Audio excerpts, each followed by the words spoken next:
What's up, guys? I have been waiting to make this video for a few months, actually since last year, when I was at Amazing Las Vegas Comic-Con and I picked up Volume 1 of Batman Justice Buster. Now, I didn't even open it, I'm gonna be completely honest, but it's because I looked into it and realized, oh, there's 3 volumes and there's set to be a 4th. And I just waited until I could get my hands on at least 2 of the 3, two of the 3 other volumes. When I eventually did, I was like, okay, I'm gonna speed run through this, and then I'm gonna wait for the 4th, and then I'm gonna make the video. And now that I have, right here, all 4 volumes, I wish I could just slickly, like spread them out all like that. But now that I have all 4 volumes, I can confidently make this video. Now, in this run, it's made very clear that this is essentially an Elseworld comic that takes place in a separate universe from our main DC continuity. In this universe, Batman is essentially 3 years into his tour, his campaign, his crusade as the Dark Knight, and he has started to utilize both a more mechanized and advanced suit as well as a AI known as Robin to make crime fighting more efficient. Can that go wrong? Obviously, it does, but we'll get into that here in a second, and without getting too deep into it. Our other main featured characters, obviously Alfred, right? Can't go wrong with having Alfie in the background. But we also have Jason Todd, who in this universe is a private investigator who also moonlights as a crime fighter, trying to partner up with a Batman known as the Joker, right? We also have Dick Grayson, who at this point is already an orphan, and the events of Haley's Circus has already taken place, but he's currently under the care of one Uncle Sammy, who turns out to not actually be his Uncle Sammy. It's none other than the killer of Martha and Thomas Wayne, Joe Chill, who we find out is also responsible for the deaths of the Grayson family at Haley's Circus. Now, couple things, right? Obviously, with Batman, his origin remains largely the same, so not much there. His Robin AI, realistically, it starts making, asking a couple questions and kind of proves why we should be very nice to ChatGPT. Alfred, largely the same. Jason Todd is the most interesting one because he wants to partner up with Batman because, he believes that he can make Batman better.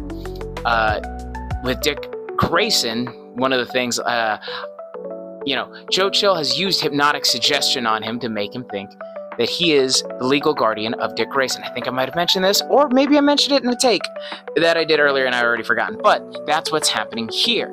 Now, I'm not going to get much deeper than that. I'm going to let you read it, but I will give you a couple main plot points, right?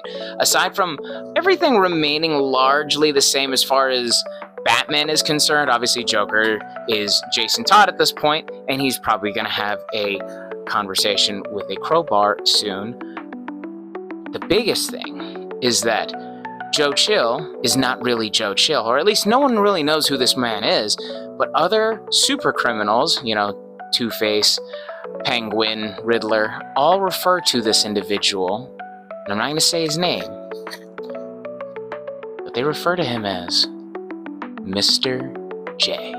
So, I'll let you do with that what you will, right? But overall, I really thoroughly enjoyed this manga, but it does have its issues, and its biggest issues, honestly, is its pacing of the story. I really think that this would have benefited from a 10 to 12 volume series as opposed to 4 where they just had to fit everything in really tight. But it seems like, and there's a couple hints to it, mostly through the Justice League and the appearance of Superman, not as primary plot points, but as interesting side things going on.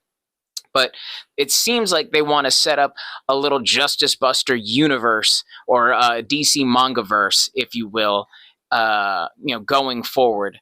And I'd be curious to see it, but I hope that they get a little bit more than just 4 volumes per hero if they do individual heroes, or for the Justice League, they do something a little bit more spread out. Like I said, I think 4 volumes was a little light, but again, I thoroughly enjoyed it still, right? Artwork, fantastic. For me, you really just can't beat manga style art, especially with the costume design in this particular series. I thought it was fantastic. Grade A. Everybody's design, I feel, was really good. That being said, right, between that, between the character design, the fight scenes, everything was still very enjoyable for me, like I've been saying this whole video. So I'm going to give it a final rating, considering even the issues with the pacing of the story, how good the artwork is. I'm going to give it a solid 7 out of 10. 7.5 out of 10 on a really good day if I'm really feeling it. But honestly, a solid 7. I'd still highly recommend that you check it out just to see what's going on. If you've read it already, let me know in the comments what you think about it. If you liked it, disliked it, you hated it, you hate manga, you hate Batman or comic books, whatever it is, let me know in the comments down below. If you had fun watching this video, like, share, and subscribe. It's huge for me. I love you guys. Jiraiya, out.